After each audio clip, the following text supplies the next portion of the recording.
Comment faire pour ne plus avoir ni trop chaud et ni trop froid? Oubliez les épais manteaux, les grosses écharpes, le ventilateur et même le climatiseur. Une équipe de chercheurs aurait mis au point une tenue très légère pouvant ajuster la température du corps de son hôte en utilisant la lumière du soleil. Bonjour à toutes et à tous, je suis Adèle Njaki et cette semaine dans Futuratech, on va faire la lumière sur la création d'un vêtement d'un nouveau genre.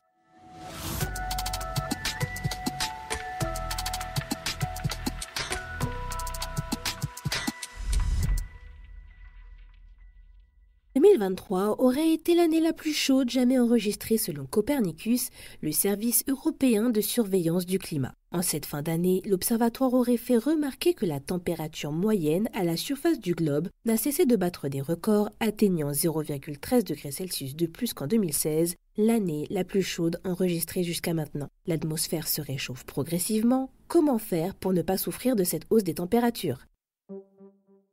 Un moyen très courant pourrait aider l'homme à supporter davantage les fluctuations climatiques, les vêtements et plus particulièrement les tenues thermorégulatrices. Ces habits, généralement utilisés lors de pratiques sportives, seraient capables de réchauffer ou de rafraîchir une personne en fonction du climat dans lequel il se trouve. Ils aident donc à maintenir une température corporelle aux alentours de 37 degrés, la température la plus naturelle possible pour l'homme, pour éviter l'hypothermie ou l'hyperthermie. Si jusqu'à présent, ces tenues pouvaient être classées en deux catégories, ceux de type passif qui n'assuraient que le réchauffement ou le refroidissement de son hôte, et ceux de type actif qui permettraient un changement de température rapide grâce à d'importants équipements mécaniques, une nouvelle génération d'habits thermorégulateurs devrait bientôt voir le jour. En effet, des chercheurs de l'université de Nankai à Tianjin en Chine auraient créé un système de vêtements thermorégulateurs fonctionnant à l'énergie solaire. Ces tenues d'un nouveau genre seraient capables de réagir rapidement à divers changements de température. D'après les scientifiques à l'origine de cette innovation, baptisée OETC, ces vêtements pourraient maintenir la température de la peau humaine dans une zone de confort thermique comprise entre 32 et 36 degrés, et ce, même si la température ambiante varie entre 12,5 et 37,6 degrés.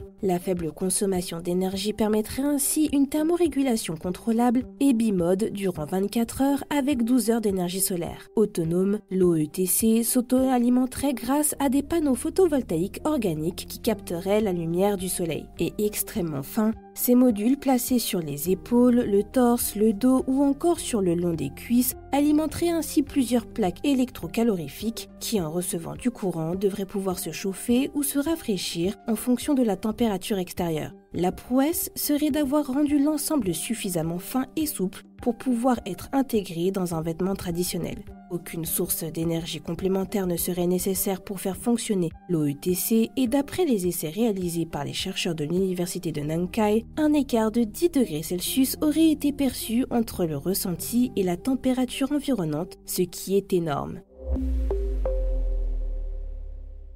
Écologique et non encombrant, ce vêtement thermorégulateur ne présenterait finalement que des avantages. Cependant, si vous aviez l'intention de dire adieu à la chaleur des grosses doudounes et à la fraîcheur des climatiseurs, il faudra en réalité patienter. D'après les chercheurs de l'université de Nankai, l'OETC serait plutôt voué aux vêtements techniques pour les randonnées ou les expéditions. En outre, il resterait des améliorations à apporter. Le système photovoltaïque ne serait pas très discret, laissant visibles sur le vêtement les panneaux solaires et l'électronique. Vous l'aurez donc compris, cette tenue alimentée à la lumière du soleil ne sera pas commercialisée avant un petit moment. Cependant, il est facile d'imaginer l'impact positif que pourrait avoir ce type de tenue sur la consommation d'énergie de tous. En attendant que des habits alimentés par énergie solaire soient conçus pour le quotidien, fermer les portes de toutes les pièces de son logement, se munir d'épais rideaux et de tapis, isoler l'ensemble de son habitat et concocter de bons petits plats sont quelques astuces pouvant vous aider à grappiller quelques degrés en plus sans utiliser de chauffage cet hiver. C'est tout pour cet épisode de Futuratech. Comme vous le savez, nous sommes en train de tester de nouveaux contenus sur Fil de Science. Au programme pour l'année prochaine, un podcast flambant neuf avec un nouveau nom et des rendez-vous plus réguliers. Et pour l'instant, on en est à la phase de test. Alors n'hésitez pas, si vous souhaitez participer au développement de ce nouveau format, laissez-nous un commentaire pour nous dire ce que vous avez aimé ou pas et ce que vous espérez entendre et découvrir sur Fil de Science. Merci à toutes et à tous pour vos contributions. Je vous souhaite une excellente journée ou une très bonne soirée et je vous dis à la semaine prochaine dans Futuratech.